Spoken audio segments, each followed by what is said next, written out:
Hello, everybody. It's Dana Sullivan, the Stampin' Chick here, and let me just reorganize things just a little bit, and hopefully today is going to be a better day for us with clearer reception, so we shall see. Um, Hi, how are you?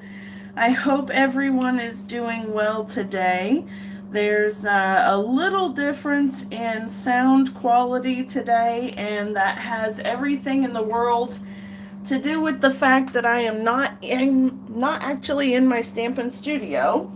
Um, I wanted to try something out and see if maybe I could fix the blurry quality thing. So hopefully I have.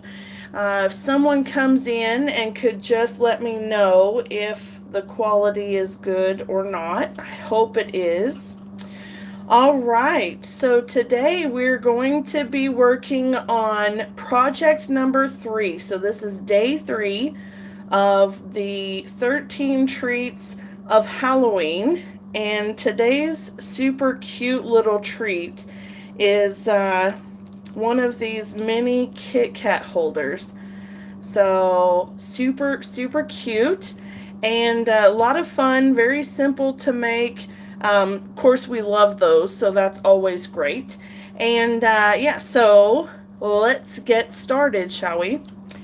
What we're going to be using is the Frightfully Cute Stampin' Die Bundle because if you haven't already figured out at this point, it's one of my favorites and I absolutely love it.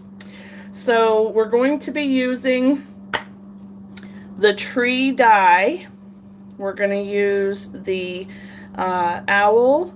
We're going to use this circle die. Then we're going to use the moon stamp. And we're using the You're So Sweet, It's Scary. Okay, so that's what we're going to use out of the bundle.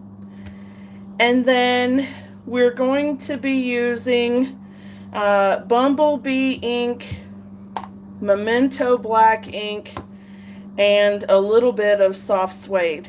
Now the soft suede we're actually just using with our blending brush to add a little texture to our owl, okay? So he won't look quite so one-dimensional. All right, I'm going to set this aside. I'm going to be using the black Stampin' Dimensionals as well. I absolutely love these because you can get both sizes in one pack, which is great. I'm going to be using the Cute Stars adhesive backed sequins for embellishments because they're just so stinking cute. I'm using the gingham ribbon. This is one of my favorites already. And, you know, it's fabulous for Halloween, but it's going to be gorgeous for Christmas too, right? So I hope that this one carries over. Please, please, please, Stampin' Up! Let this one carry over. Okay. Now that we have all of our products, let's talk about our supply list, okay? You have a 4 1/4 by 4 1/4 square piece of cardstock that we're going to be doing a little scoring on. You've got a 1 7/8 by 4-inch strip of designer series paper. This is actually going to be our belly band. I've already pre-stamped and die cut the You're So Sweet, It's Scary. And if you notice in the background, I've stamped the moon. So I stamped that in the Bumblebee ink, and I stamped it off one time before I stamped it on the background to lighten it up just a little bit. And then I have the tree, I have the owl, and I have a little scrap that's about 1/2 inch by 3/8 inch of crushed curry that's going to go behind our owl to give him those beautiful little glowing eyes. All right, so let me situate myself here. Oops, without bumping the table. My workstation right now is not quite as stationary as my work table down in the studio. So, okay, I'm gonna start with my cardstock. We're gonna score that right quick, and then we'll move along. All right. Now, the cardstock is interesting because it has specific scoring method. So what I want you to do is look at the points here and here, and you're going to line them up with the 5/8 inch mark. So we'll go 5/8 inch here, 5/8 inch down here. Make sure that I'm in the camera view here. All right, 5/8 of an inch and 5/8 of an inch. Okay, so it's a little challenging to make sure that you've got it on the 5/8 inch marks, but once you do, lay it down, give it a burnish, and then turn it around and do the exact same thing. So 5/8 of an inch there, 5/8 of an inch there, and then score it again. Okay, so now we have 2 score lines right there on either side. So we've got one here and one here. So 1 score line on either side of the points. All right, now we're going to take the point and we're going to line it up at 1.5 inches. And I found that if I go ahead and fold this line and burnish it, that it gives me another guide to hold on to. Okay, so I'm going to go to 1.5 inches here, and I'm going to line that up with the line across here. So 1.5 inches, and right there. Oh, good, Miss Deborah. I'm so glad it looks good. All right, and then I'm going to score up this. All right, and that's going to give us our crossways score line. So you can see right there. And then we'll flip it around and we'll do the exact same thing on the other side. So now we're going to burnish that other line.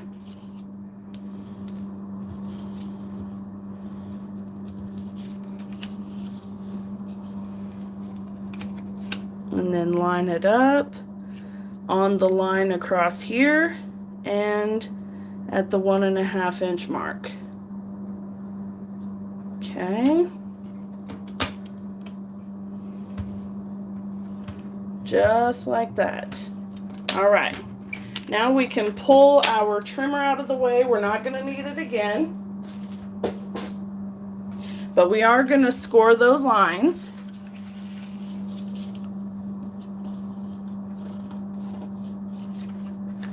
I'm trying really hard not to wiggle my table. I'm sorry if I do.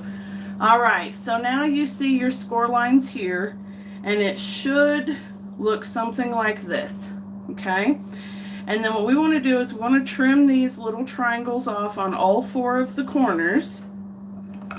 So we'll grab our trimmer, or our paper snips.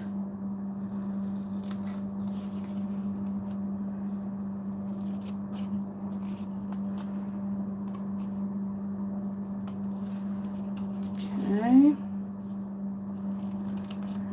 here we go.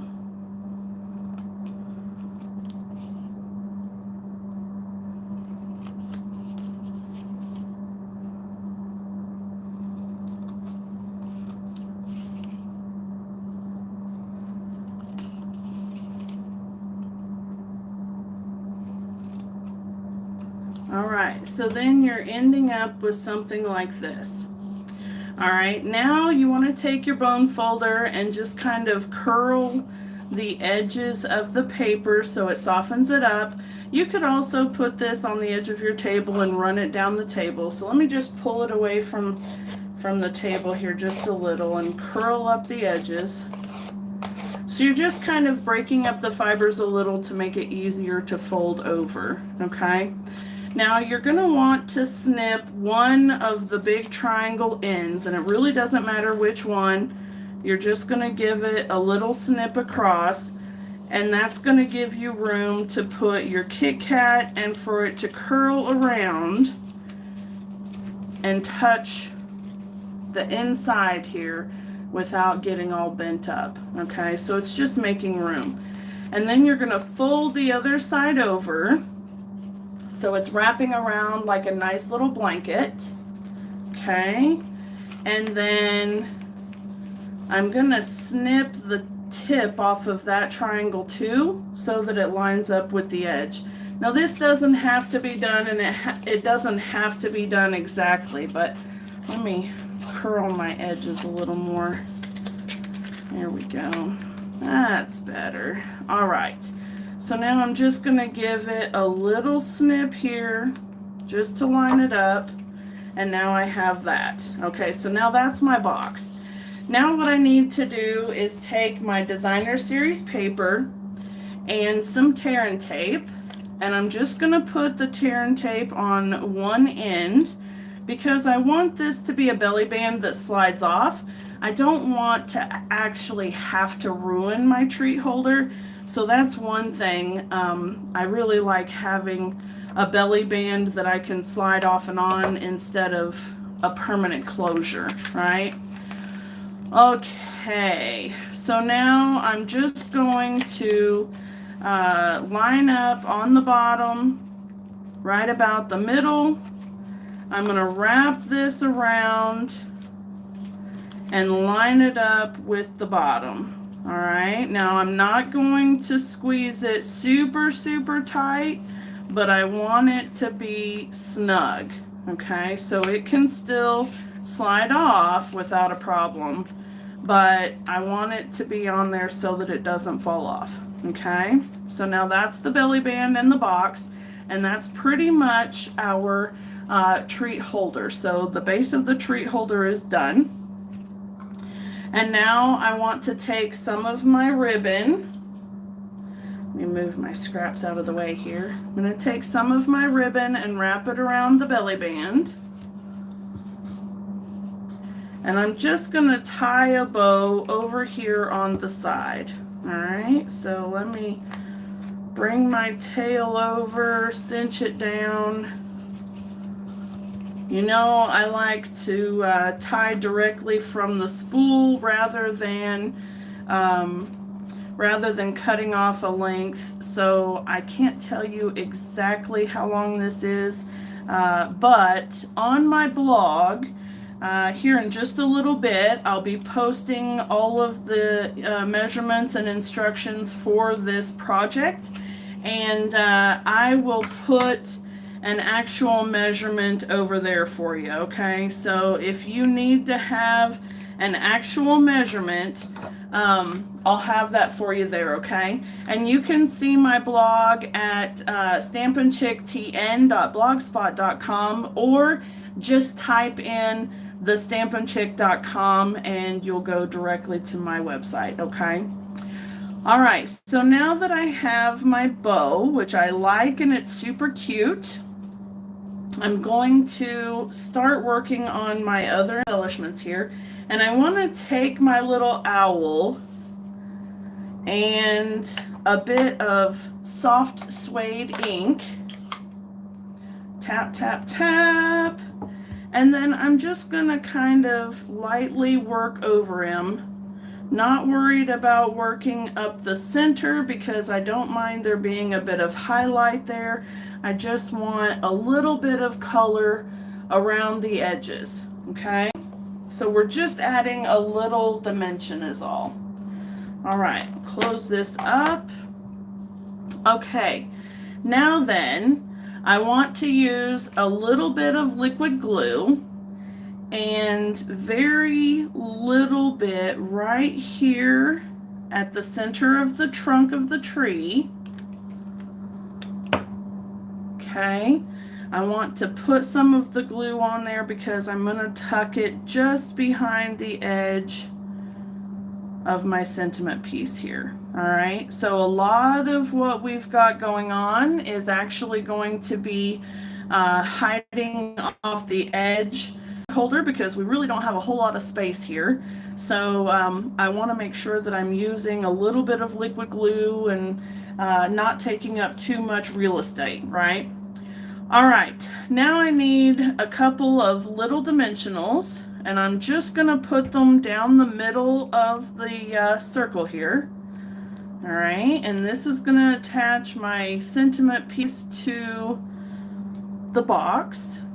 It'll go right here in the middle, just like so. Okay. And then I'm going to put a little bit of liquid glue behind my owl as well. And I'm going to be really careful about where I'm doing this because, as I said, I don't want glue everywhere, but I want to be able to attach things. So I'm putting just little touches of glue around his eyes and in between his eyes and at the bottom of his beak, because we're going to put that crushed curry piece right there behind it, okay? So just like that. All right, so now that we have that done, and you can see his little eyes, and they're beautiful. Now I'm gonna take another little mini dimensional, and I'm gonna put it right here at the base of the tree, but just at the edge of the circle, so that it's not covering up the sentiment piece, but just, I gotta move it just a little bit here. I don't want it to hang off the edge too much, and I want it to be covered by the front of the tree. Okay, so you'll just have to kind of be careful about your placement to make sure that you don't have too much sticky stuff hanging off the edges, right? That's our big concern right there. Okay, so then I've put my owl on, and you can see how absolutely adorable he is. Very, very cute. All right, and then the last thing that we need to do is put our little stars on there. And I love these stars. I think they're so stinking cute. All right, so I'm going to take one of these, and I'm going to put it right here at the bottom of the wrapper. Now remember, we're doing all of our embellishment on the belly band, not on the box itself. So that way the belly band is easy to get off and on, right? Okay, and we'll put one over here on the moon. And then a last one right up here at the top of the wrapper. All right, there we have it, friends. Super, super cute. You're so sweet, it's scary. I love it. Okay, well, friends, I hope that you have enjoyed this little project. I will have the blog link up and active here in just a few minutes, so you'll be able to get the measurements over there, and you'll be able to print out a little tutorial just like the other ones have been. Okay, I will see you all right here again tomorrow evening at 7 p.m. and I look forward to seeing and visiting with you then. I hope you guys enjoyed today's adorable little project. Be sure to stay tuned for tomorrow's project as well. Thank you so much for hanging out with me this evening. I hope you have a wonderful evening.